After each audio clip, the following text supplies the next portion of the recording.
Hi viewers, இன்றைக்கான வீடியோவில் என்ன நடக்கலாம்னு சொல்லிட்டு பார்க்கலாம். வீடியோக்குள்ளே போகிறதுக்கு முன்னாடி நம்ம சேனலை லைக் அண்ட் சப்ஸ்கிரைப் பண்ணிவிட்டு கொஞ்சம் சப்போர்ட் பண்ணுங்கள்.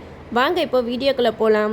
ரேவதி வீட்டுக்கு வந்ததுமே சாம்புஸ்வரி ரேவதி கிட்ட கேட்குறாங்க, என்ன ரேவதி, அம்மா கிட்ட சொல்லாமல் நீ எங்கேயுமே இனிமேட்டு போகவே கூடாது, உன் கையில் ஒரு ஃபோன் கூட இல்லை, உன்னை காணான்னு சொல்லிட்டு நாங்கள் எவ்வளோ தவிச்சு போயிட்டோம் தெரியுமா அப்படிங்கிற மாதிரி சொல்ல உடனே ரேவதி சொல்கிறாங்க, எனக்கு எதுவும் ஆகலம்மா, நீங்கள் ஏன் கவலைப்படுறீங்க, நான் அந்த ஆசிரமத்தில் கார்த்தியை பற்றி தான் கேள்விப்பட்டேன், கார்த்தி ரொம்பவே நல்லவர், நிறைய பேருக்கு நிறைய உதவி செஞ்சுருக்காரு அப்படி இப்படின்னு சொல்லிட்டு அவரை பற்றி ரொம்ப பெருமையாக பேசிக்கிட்டு இருக்காங்க. சரி, அவரை ஒரு தடவை பார்த்துட்டு போயிடுவோம் அப்படின்னு சொல்லிட்டு அவரை பார்க்க தான் போனால் அந்த இடத்துல மயங்கி விழுந்துட்டேன் அப்படிங்கிற மாதிரி நம்ம ரேவதி சொல்ல இதை கேட்டால் சாம்புஸ்வரி சொல்கிறாங்க, எதுக்கு ரேவதி உனக்கு இந்த தேவையில்லாத வேலை, ஒழுங்கா இனிமேட்டு அம்மா கிட்ட சொல்லாமல் எங்கேயுமே போகக்கூடாது சரியா அப்படிங்கிற மாதிரி நம்ம ரேவதி கிட்ட சாம்புஸ்வரி சொல்லிடுறாங்க. அப்போ தான் நம்ம ரேவதி சாம்புஸ்வரி கிட்ட கேட்குறாங்க, அம்மா கார்த்தியோட ஆசிரமத்தை நீங்கள் தான் திறந்து வச்சிங்களா அப்படிங்கிற மாதிரி கேட்க இதை கேட்டால் சாம்புஸ்வரி சொல்கிறாங்க, ஆமாம் ரேவதி, அந்த ஆசிரமத்தை நான் விருப்பமே இல்லாமல் தான் திறந்து வச்சேன், நான் அந்த ஆசிரமத்தை திறக்கணுன்ற சுச்சுவேஷன் வந்துருச்சு, அதனால தான் அப்படி பண்ணிட்டேன் அப்படிங்கிற மாதிரி சொல்ல உடனே ரேவதி சொல்கிறாங்க, இன்னும்மா இதெல்லாம் நடந்திருக்கு என்கிட்ட சொல்லவே இல்லை, ஆமாம் கார்த்தி யார் அப்படின்ட்டு கேட்கும்போது நம்ம சாம்புஸ்வரி சொல்கிறாங்க, கார்த்தி உங்கள் அப்பாவோட தங்கச்சி பையன் தான் அப்படிங்கிற மாதிரி சொல்லும்போது நம்ம ரேவதி சொல்கிறாங்க, அப்போது எங்களுக்கு முறை பையனா அப்படிங்கிற மாதிரி சொல்ல இதை கேட்டால் சாம்புஸ்வரி செம்ம கோவப்படுறாங்க. இங்கே பார் ரேவதி, உனக்கு தான் தெரியும்ல அவங்க குடும்பத்துக்கும் நம்ம குடும்பத்துக்கும் ஆரம்பத்துலேருந்தே ஆகவே ஆகாது, அது மட்டும் இல்லாமல் எங்கள் அம்மாவோட நிலைமைக்கு காரணமே உன் அப்பா ஃபேமிலி தான் அப்படிங்கிற மாதிரி நம்ம சாம்புஸ்வரி சொல்ல இதை கேட்ட ராஜராஜன் சொல்கிறாங்க, இங்கே பார் ஈஸ்வரி, இப்போ எதுக்காக அதெல்லாம் பேசிக்கிட்டு இருக்க, வீடு அவள் என்ன கார்த்தி யாருன்னு தானே கேட்டா, அதை மட்டும் சொல்லி முடிச்சிரு, அதுக்கு ஏன் எங்கள் அம்மா அப்பாவெல்லாம் இழுக்கிறேன் அப்படிங்கிற மாதிரி நம்ம ராஜராஜன் பயங்கரமாக டென்ஷன் ஆகிட்டு போயிடுறாங்க. அப்போ தான் மயில்வாகனம் வந்து ராஜராஜன் கிட்ட சொல்கிறாங்க, மாமா இதில் ஒரு நல்ல விஷயம் நடந்திருக்கு, நீங்கள் ரேவதியை கொஞ்சம் கவனிச்சிங்களா, அவள் எப்போ பாரு கார்த்தியை பற்றி தான் பேசிக்கிட்டு இருக்கா, இதுலேருந்தே உங்களுக்கு தெரியல கார்த்தியோட ஞாபகங்கள் அவளோட ஆள் மனசுக்குள்ளே இருக்குது, கண்டிப்பாக சீக்கிரமாக நம்ம ரேவதிக்கு பழைய ஞாபகம்லாம் திரும்பி வந்துடும் அப்படிங்கிற மாதிரி நம்ம மயில்வாகனம் ராஜராஜன் கிட்ட சொல்லிக்கிட்டு இருக்காங்க.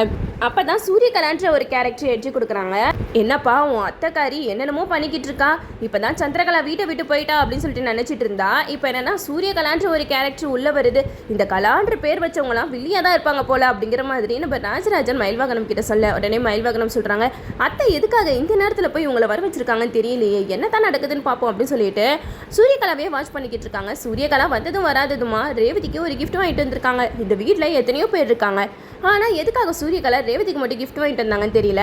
நம்ம ரேவதி கையில் கிஃப்ட்டை கொடுக்குறாங்க. அப்போ நம்ம ரேவதி சொல்கிறாங்க, வேணாம் எனக்கு கிஃப்டாக வேணாம் அப்படிங்கிற மாதிரி சொல்ல அதுக்கு சூரியகலா சொல்கிறாங்க, நான் ஆசையாக கொடுக்குறேன் வாங்கிக்க மாட்டீங்களா அப்படின்னு சொல்லிட்டு நம்ம ரேவதி கிட்ட கொடுக்குறாங்க. ரேவதி அதை வாங்கி பிரித்து பார்க்குறாங்க, என்ன இதுக்குள்ளே மொபைல் இருக்கா அப்படிங்கிற மாதிரி கேட்க அதுக்கு சூரியகலா சொல்கிறாங்க, இப்போ இருக்கிற பொண்ணுங்களுக்கு மொபைல் தானே ரொம்ப தேவையில்லதாக இருக்கா, அதனால தான் நான் மொபைல் வாங்கிட்டு வந்தேன் அப்படிங்கிற மாதிரி சொல்லும்போது ரேவதி சொல்கிறாங்க, ஆமாம்மா நானே ஒரு மொபைல் வாங்கணும் தான் நினச்சிட்டு இருந்தேன், ரொம்ப தேங்க்ஸ் அப்படிங்கிற மாதிரி சொல்லிடுறாங்க. அப்போ தான் நம்ம சாம்புஸ்வரி சூரியகலா கிட்ட சொல்கிறாங்க, எப்படியாவது அவளுக்கு டைவர்ஸ் வாங்கி கொடுத்துட்டு உங்கள் அண்ணனை பிடிச்சி கல்யாணம் பண்ணி வச்சிடணும் அப்படிங்கிற மாதிரி சொல்ல உடனே சூரியகலா கேட்குறாங்க, கல்யாணத்துக்கு அப்புறம் அவளுக்கு ஞாபகம் வச்சுன்னா என்ன தான் பண்ணுவீங்க அப்படிங்கிற மாதிரி கேட்கும்போது சாம்புஸ்வரி சொல்கிறாங்க, அப்போ அவளுக்கு கல்யாணம் ஆயிடுச்சுன்னு தெரிஞ்சிச்சுன்னா அவள் அமைதியாயிருவா அப்படிங்கிற மாதிரி நம்ம சாம்புஸ்வரி சொல்லி சமாளிக்கிறாங்க. இந்த சைடு சூரியகலா சாம்புஸ்வரி கிட்ட சொல்கிறாங்க, நீங்கள் எதுக்குமே கவலைப்படாதீங்க அத்தை, எல்லாத்தையுமே நான் பார்த்துக்கிறேன், அதான் நான் வந்துட்டேன்ல அப்படிங்கிற மாதிரி சொல்லிக்கிட்டு இருக்கும்போது கார்த்தியை நான் பார்க்கலாமா அப்படின்னு சொல்லிட்டு கேட்குறாங்க. அப்போ தான் சாம்புஸ்வரி வந்து கார்த்தியோட ஃபோட்டோவை காட்டுறாங்க. கார்த்தியோட ஃபோட்டோவை பார்த்ததுமே சூரியகலா எதை பற்றி நினைக்கிறாங்கன்னு தெரியல, அவங்களுக்குள்ளே இருக்கிற ஒரு ஃப்ளாஷ்பேக்கை காட்டுவாங்க போல், அப்படி இல்லைனா ஒருவேளை இந்த சூரியகலா தான் ரியாவாக இருப்பாங்களான்னு தோணுது. ஏன்னா அந்த டேரக்டருக்கு நல்லாவே தெரியும், ஏற்கனவே இந்த ரியா கேரக்டர் வந்து சீசன் 1ல் வந்திருந்தாங்க. ஸோ இப்போ சூரியகலான்ற கேரக்டரில் இப்போ சீசன் 2ல் காட்டுறாங்கன்னா இதுலேயும் ஏதோ ஒரு விஷயம் இருக்கும். கண்டிப்பாக இந்த சூரியகலா பழைய பகையை மனசில் வச்சுட்டு கார்த்தியை எப்படியாவது பழி வாங்கணும் அப்படின்னு சொல்லிட்டு ரேவதி கார்த்தியை நிரந்தரமாக பிரிக்கிறதுக்காக நிறைய பிளான்கள் பண்ணிக்கிட்டு இருப்பாங்க. ஆனால் அதுலேருந்து நம்ம கார்த்தி கண்டிப்பாக நம்ம ரேவதியை காப்பாற்றிடுவாங்கன்னு தான் சொல்லலாம். இந்த சைடு நம்ம ரேவதி வந்து மொபைல் ஃபோன் வாங்கினதுமே சிம்மெல்லாம் போட்டு யாருக்கு கால் பண்ணலாம் அப்படின்னு யோசிச்சுட்டு இருக்கும்போது கார்த்தி தான் ஞாபகத்துக்கு வராங்க. கார்த்தி தானே நம்மள ஹாஸ்பிட்டலில் கொண்டு போய் சேர்த்தது, அது மட்டும் இல்லாமல் அவர் நம்மளுக்கு முறை பையன் மாதிரி, சரி அவர்கிட்ட நம்ம பேசி பார்ப்போம் அப்படின்னு சொல்லிட்டு ரேவதியும் முடிவு பண்ணுறாங்க. கார்த்தி நம்பரை நம்ம எப்படி வாங்குறது அப்படின்னு யோசிச்சுட்டு இருக்கும்போது தான் நம்ம ரேவதி வந்து அந்த ஹாஸ்பிட்டலுக்கு ஃபோன் பண்ணி கேட்குறாங்க, நீ அட்மிட் பண்ணார்ல அவரோட ஃபோன் நம்பர் இருந்தால் தரீங்களா அப்படிங்கிற மாதிரி கேட்க அதுக்கு நான் சொல்கிறாங்க, எதுக்கு மேடம் ஃபோன் நம்பர்லாம் கேட்குறீங்க அப்படிங்கிற மாதிரி கேட்க உடனே ரேவதி சொல்கிறாங்க, அவருக்கு ஒரு நான் தேங்க்ஸ் கூட சொல்லலை, ப்ளீஸ் எனக்கு எப்படியாவது நம்பர் கொடுங்க அப்படிங்கிற மாதிரி கேட்டு நம்பரை வாங்கிக்கிறாங்க. நம்ம ரேவதியும் கார்த்தியோட நம்பரை டயல் பண்ணி கார்த்திக்கு கால் பண்ணுறாங்க. அப்போ தான் நம்ம கார்த்தி என்னது இது ரேவதி மொபைல்லேருந்து கால் வருது, சரி அட்டன் பண்ணி பேசுவோம் அப்படின்னு சொல்லிட்டு பேசுகிறாங்க. அப்போ நம்ம ரேவதி சொல்கிறாங்க, உங்களுக்கு நான் ஒரு தேங்க்ஸ் கூட சொல்லாமல் வந்துட்டேன், உங்களை பார்க்கணுன்னு எனக்கு ரொம்பவே ஆசையாக இருந்துச்சு, அதனால தான் உங்களை பார்க்கலான்னு வந்தேன், இந்த மாதிரிலாம் ஆயிடுச்சு, உங்களை எப்பயாவது ஒரு நாள் நான் மீட் பண்ணலாமா அப்படிங்கிற மாதிரி நம்ம ரேவதி கேட்குறாங்க. அதுக்கு கார்த்தி சொல்கிறாங்க, கண்டிப்பாங்க நீங்கள் மீட் பண்ணுன்னா சொல்லுங்கள், நான் எங்கே வேணாலும் வரேன் அப்படிங்கிற மாதிரி சொல்லும்போது தான் நம்ம கார்த்திக்கு சாமுண்டீஸ்வரிக்கு சத்தியம் பண்ணி கொடுத்த விஷயம் ஞாபகத்துக்கு வருது. நம்ம அத்தைக்கு வேற சத்தியம் பண்ணி கொடுத்துருக்கோமே ரேவதியை பார்க்கக்கூடாதுன்னு. இப்போ என்னன்னா ரேவதி நம்மளை பார்க்கணுன்னு ரொம்ப ஆசைப்படுறா, சரி ஏதாவது சொல்லி சமாளிப்போம் அப்படின்னு சொல்லிட்டு ரேவதி கிட்ட பேசிக்கிட்டு இருக்காங்க.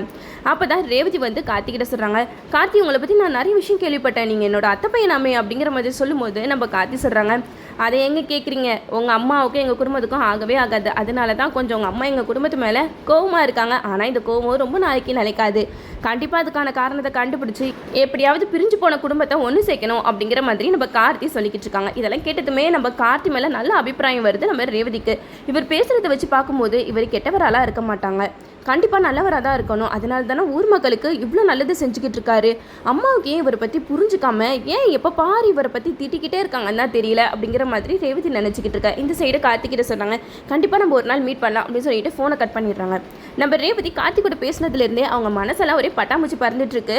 நம்ம ரேவதி கார்த்தியை பற்றியே நினச்சிக்கிட்டு இருக்காங்க, நீ எப்படி கார்த்தி இருப்ப, உன்னை நான் பார்க்கணுமே அப்படின்னு சொல்லிட்டு ரொம்பவே ஆர்வமாக இருக்காங்க. இந்த சைடு நம்ம கார்த்திக்கு வந்து ஒரு பயம் வருது, எங்கே ரேவதி நம்மளை பார்த்துட்டா அவளுக்கு எதுவும் ஆயிடுமோ அப்படிங்கிற ஒரு பயம் கார்த்திக்குள்ள இருக்க. இந்த சைடு நம்ம ரேவதி எப்படியாவது கார்த்தியை பார்க்கணும் அப்படின்னு சொல்லிட்டு ரொம்ப ஆர்வமாக இருக்காங்க.